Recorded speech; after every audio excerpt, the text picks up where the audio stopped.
मनुष्य के जीवन में विकास की यात्रा बचपन से शुरू होती है, या यूं कहें कि जन्म से भी पहले, जिसमें मानसिक और शारीरिक स्वास्थ्य की भूमिका अत्यंत महत्वपूर्ण है। अभिभावक और शिक्षक बच्चों के जीवन की नींव तैयार करते हैं। माता पिता और शिक्षक बच्चों के जीवन को आकार देने में महत्वपूर्ण योगदान देते हैं।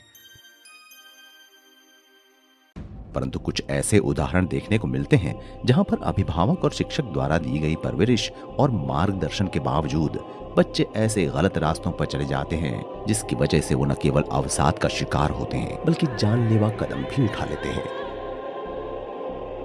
ये एक गंभीर विषय है जिसके लिए न केवल बच्चों को बल्कि अभिभावक और शिक्षकों को उनके प्रति जागरूक होने की आवश्यकता है। इसी विषय के समाधान और निदान के लिए 24 नवंबर 2024 दिल्ली के प्रमुख क्षेत्र तालकटोरा स्टेडियम में एक ऐतिहासिक सेमिनार का आयोजन किया गया, जिसमें देश के अलग अलग राज्यों से आए हजारों लोगों ने पूरी ऊर्जा और उत्साह के साथ हिस्सा लिया। भारत के पहले पेरेंटिंग कोच और सुप्रसिद्ध career counsellor doctor Devendra Balhara ji द्वारा सेमिनार को संबोधित किया गया। डॉक्टर देवेंद्र बलहारा जी सामाजिक संगठन जनता सरकार मोर्चा के संस्थापक हैं। यह संगठन समाज में एक महत्वपूर्ण भूमिका निभा रहा है, जिसके द्वारा एक नए युग की शुरुआत की जा रही है।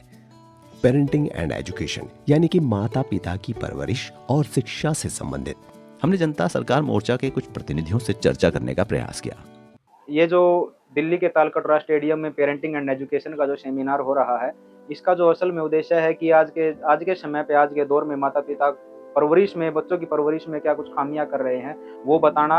और जो असल में जो ध्येय है इसका वो ये है कि आज की जो शिक्षा व्यवस्था है, ये शिक्षा व्यवस्था केवल और केवल नौकरी की ओर लेकर जा रही है। और नौकरी का आज ये ध्येय, मतलब नौकरी की आज ये स्थिति आ चुकी है कि शिक्षा व्यवस्था के चलते नौकरी नहीं मिल पा रही है बच्चों को, क्योंकि मशीनीकरण का युग आ चुका है। और सरकार है वो पूंजीपतियों के आदेश पर काम कर रही है, तो गवर्नमेंट के पास भी कोई सर्विसेज नहीं बची है। पिछले साल देश के प्रधानमंत्री ने बेंगलोर IIT से एक स्पीच में कहा था कि हम आने वाले समय में कितने रोजगार दे पाएंगे मैं सुनिश्चित नहीं करते। आने वाले समय में 80% रोजगार जाना तय है। मतलब जो कि पूरे के पूरे देश की जो युवाओं की जो एक माता पिता जो अपने बच्चों को परवरिश कर रहे हैं वो केवल और केवल नौकरी के लिए कर रहे हैं। तो ये एहसास करवाना है देश की जनता को, जब नौकरी नहीं बचेगी तो आपके पास क्या विकल्प है। और इस शिक्षा का हम एक अलग शिक्षा का मॉडल स्थापित करना चाहते हैं, जो कभी हमारे भारत में हुआ करता था कि हर हाथ को रोजगार देने वाली शिक्षा तंत्र जो गुरुकुलों के अंदर गुरुकुलों के माध्यम से हुआ करता था। तो आने वाले समय में इसके माध्यम से भी हम एक देश के अंदर एक ऐसी अलग जगाना चाहते हैं कि हर हाथ को रोजगार देने वाली शिक्षा कैसे स्थापित की जाए पूरे देश के अंदर। और उसको लेकर यहाँ से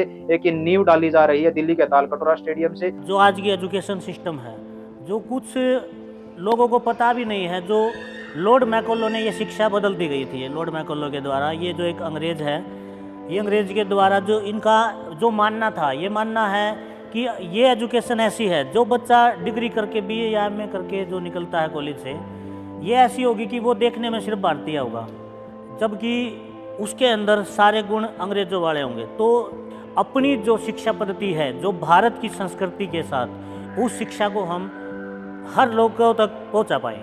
जो शिक्षा का स्तर है जिस प्रकार गिर रहा है और देश में गधे पैदा किए जा रहे हैं, पैसों के दम पर डिग्रियां लेकर लोग नौकरियां लग रहे हैं और अच्छे नस्ल के घोड़ों को घास नहीं है और गधे समन परास खा रहे हैं। पहले हमारे देश में गुरुकुल प्रणाली होती थी, उसमें शिक्षा एक गुरु और एक शिष्य का दोनों का संबंध होता था और उससे सामाजिक विकास, शारीरिक विकास, मतलब चौमुखी बच्चे का विकास होता था। और आज जो ये शिक्षा है सिर्फ हमें बर्बादी के कगार पर खड़ी है। शिक्षा व्यवस्था के भविष्य और दिशा को समझने के लिए हमने डॉक्टर देवेंद्र बलहारा जी से विचार विमर्श किया।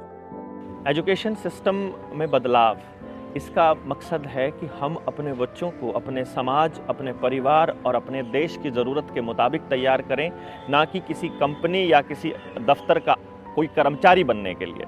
हमारा उद्देश्य है कि हमारे बच्चे वो कार्य करें जिस काम को करके उनको अल्टीमेट हैप्पीनेस मिलती है। जिस तरह का दिमाग उनका परमात्मा ने बनाया है और जिस काम को करने के लिए उनका जन्म हुआ है, इस दिशा में हम माँ बाप को समझा रहे हैं कि माँ बाप अपने बच्चे को कैसे समझें और उसको समझने के पश्चात वो अपने बच्चे की उस दिशा में अग्रसर करें। और ये काम हम 3 साल की उम्र से कर सकते हैं, जब गाँव के लोगों को, माँ बाप को, समाज को, टीचर्स को, सबको पता होगा कि उनके पास आसपास वाला बच्चा किस तरह का टैलेंट लेकर के पैदा हुआ है, तो एक सोसाइटी में एक परिवार की तरह रह करके उस बच्चे की परवरिश, उसकी शिक्षा और उसको तैयार करने की जिम्मेदारी समाज एक संगठित होकर के जब उसको करेगा, तो मुझे लगता है आने वाले समय में हम समाज के लिए एक नई पौध तैयार कर पाएंगे।